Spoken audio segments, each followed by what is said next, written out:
मूर्ख, तू बहुत उद्दंड हो गया है। तूने मेरी अनंत शक्ति को चुनौती दी है। मैं अभी तुझे यमपुरी पहुंचाता हूं। अब मैं तेरा काल बनकर तुझे धूल में मिलाता हूं। तू किसके बलबूते पर इतना घमंड कर रहा है? उसके बलबूते पर जो सबका बल है। पिताश्री, आपको ये वही बल देता है, न केवल मेरे और आपकी, बल्कि संसार के समस्त बलवानों का बल भी केवल वही है। पिताश्री, भगवान श्री हरि बड़े ही दयालु है, इसलिए अब भी समय है कि आप अपना अभिमान त्याग कर उनकी शरण ले लें। वे अवश्य आपके अपराध क्षमा कर देंगे। आप क्रोध का त्याग करें पिताश्री। इतनी छोटी सी आयु में इतनी लंबी जिह्वा! अरे अभी तक तो तुम मेरे खाना जितना ऊंचा भी नहीं हुआ और मुझे शिक्षा देने लगा। पिताश्री, आप फिर भूल कर रहे हैं।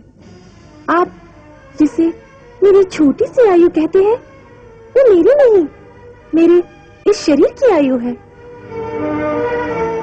पिताश्री, मैं इस शरीर के अंदर आत्मा रूप में वास करता हूँ।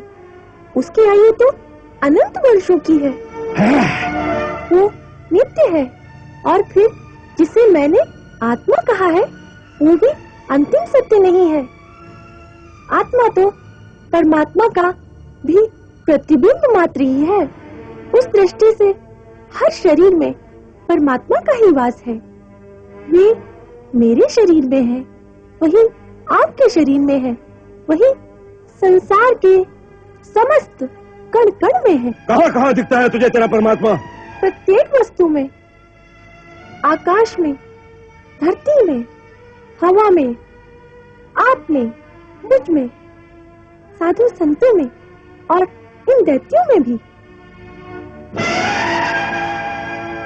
आप विश्वास कीजिए पिताश्री, वे सृष्टि के कण कण में है। यहाँ की हर वस्तु में भी? जी पिताश्री। इस महल में भी? जी पिताश्री, मैं तो उन्हें इस महल की हर वस्तु में देख रहा हूँ।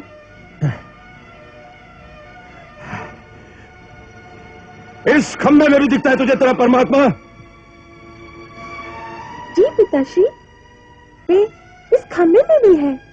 यदि वो इस खंबे में भी है, तो मैं अभी इस खंबे को ही चकनाचूर कर देता हूँ।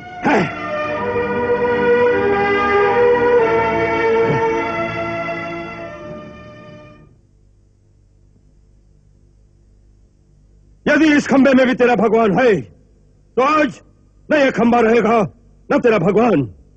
यदि शक्ति है तेरे भगवान में, तो बोल उससे, बचा ले अपने आप को, बचा ले अपने आप को।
हे